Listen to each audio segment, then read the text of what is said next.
नमस्कार, SBT news में आपका स्वागत है। पेश है 26 जुलाई मंगलवार दोपहर 1:15 बजे राजस्थान की 12 बड़ी खबरें। राजस्थान के श्रीगंगानगर, कोटा और बारां में मूसलाधार बारिश के बाद अब जोधपुर में मानसून परेशानी का कारण बना है। जोधपुर में बीते करीब 12 घंटे से हो रही बारिश से बाढ़ के हालात पैदा हो गए हैं। जिला कलेक्टर ने स्कूल बंद करने के आदेश दिए हैं। वहीं रेलवे ट्रैक पर पानी जमा होने से प्रशासन ने 2 ट्रेनों को रद्द कर दिया है। मूसलाधार बरसात का दौर जोधपुर और आसपास के एरिया में सोमवार शाम करीब 7 बजे से शुरू हुआ। तेज बारिश से शहर की गलियों में नदियां सी बहती दिखी।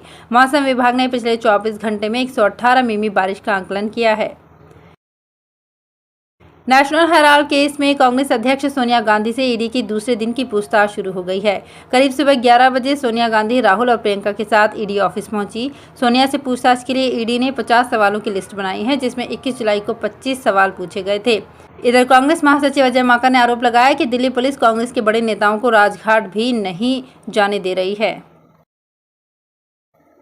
5G टेलीकॉम स्पेक्ट्रम की नीलामी मंगलवार से शुरू हो चुकी है। बोली प्रक्रिया सुबह 10 बजे से ऑनलाइन शुरू हो चुकी है और जो शाम 6 बजे तक चलेगी। रिलायंस जियो, भारती एयरटेल, वोडाफोन आइडिया और Adani data networks 5G telecom spectrum के लिए बोली लगाएंगी। इसकी वैलिडिटी 20 साल की होगी। नीलामी में सफल रहने वाली कंपनी 5G सर्विस मुहैया करा सकेंगी। ये मौजूदा 4G सर्विस से 10 गुना ज़्यादा तेज होगी।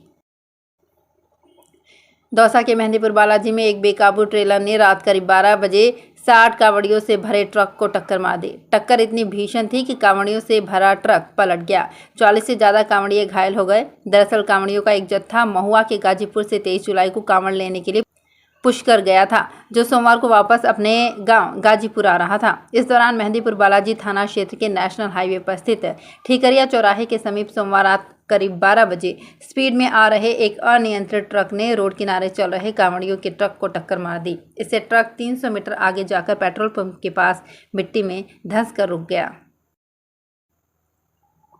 राजस्थान के बूंदी में मानसून की बारिश ने मौसम को खुशगवार बना दिया है। नदी नाले उफान पर हैं, बांधों पर चादर चलने लगी है। लिहाजा मौसम का लुत्फ उठाने के लिए स्थानीय सैलानी परिवार समेत कुदरत के नज़ारों का आनंद ले रहे हैं। कोटा संभाग के बूंदी जिले में भी इन दिनों बांध और झरने सैलानियों से आबाद हैं। यहाँ के बांध और झरने राजस्थान में गोवा जैसा एहसास करा रहे हैं। बूंदी जिले में हो रही अच्छी बरसात के कारण बांधों और तालाबों में पानी की जोरदार आवक होने से लोग पिकनिक मनाने के लिए पहुँचने लगे हैं। जोधपुर एयरपोर्ट से अब नई फ्लाइट की उम्मीद विंटर सीजन में संभव हो पाएगी, जिसके बाद इंट्रास्टेट जयपुर और उदयपुर के लिए फ्लाइट की संभावनाएं नए सीजन में ही तलाशी जाएंगी। फिलहाल जोधपुर एयरपोर्ट से पहली बार समर सीजन में 8 शहरों के लिए फ्लाइट संचालित हो रही है। हालांकि उम्मीद थी कि समर सीजन में उदयपुर, जयपुर सहित इंदौर की फ्लाइट मिले, मगर ऐसा होता नजर नहीं आ रहा है। दरअसल जोधपुर एयरपोर्ट के लिए विंटर सीजन काफ़ी हद तक खुशनुमा रहा था। समर सीजन में एयरपोर्ट से 7 से 8 शहरों के लिए फ्लाइट मिली, जिससे एयरपोर्ट विंटर की भांति समर में भी काफ़ी व्यस्त रहा। केंद्र सरकार की ओर से 3 साल पहले शुरू की गई किसान सम्मान निधि योजना में फर्जीवाड़े से पैसा उठाने वाले किसानों से सरकार सख्ती से निपटेगी। जांच में प्रदेश में 3,22,975 किसान अपात्र पाए गए हैं। इन किसानों ने जानकारी छिपाते हुए 241 करोड़ 55 लाख रुपए उठा लिए थे। पहचान होने के बावजूद एक साल में महज 6,981 किसानों ने 6 करोड़ 12 लाख रुपए की वसूली हो सकी।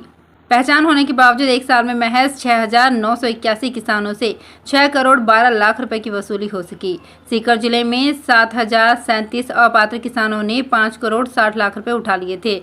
इनमें से 303 किसानों से 26,84,000 रुपए वसूले गए। प्रदेश में 3,15,994 किसानों से वसूली के लिए सरकार ने राजस्व विभाग को कार्रवाई के निर्देश दिए हैं।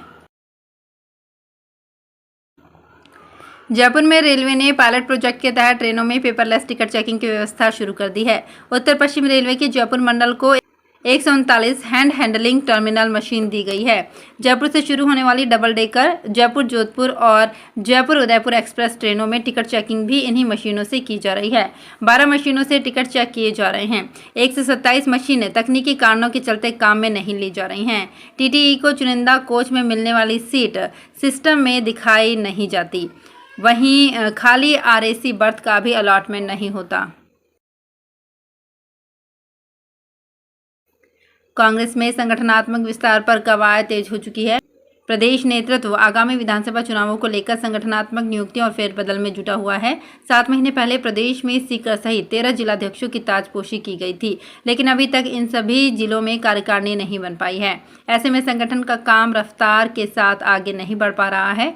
चुनावों को ध्यान में रखते हुए प्रदेश नेतृत्व जल्द से जल्द इस काम को पूरा करना चाह रहा है। सूत्रों के अनुसार 20 अगस्त तक ये प्रक्रिया पूरी कर ली जाएगी। राजस्थान में 15 जुलाई से प्रशासन शहरों के संग अभियान का तीसरा चरण चल रहा है। तीनों चरणों से निकायों को अब तक 1135.35 करोड़ रुपए का राजस्व अर्जित हुआ है। अब तक सभी प्रकार के 18,93,000 आवेदन आए हैं। 17,77,000 आवेदनों का निस्तारण किया गया है। तीनों फेज में अब तक 3,82,523 पट्टे जारी किए गए। तीसरे फेज में सबसे कम अब तक 26,505 पट्टे जारी किए गए और सबसे कम 35 करोड़ 96 लाख रुपए का राजस्व अर्जित हुआ।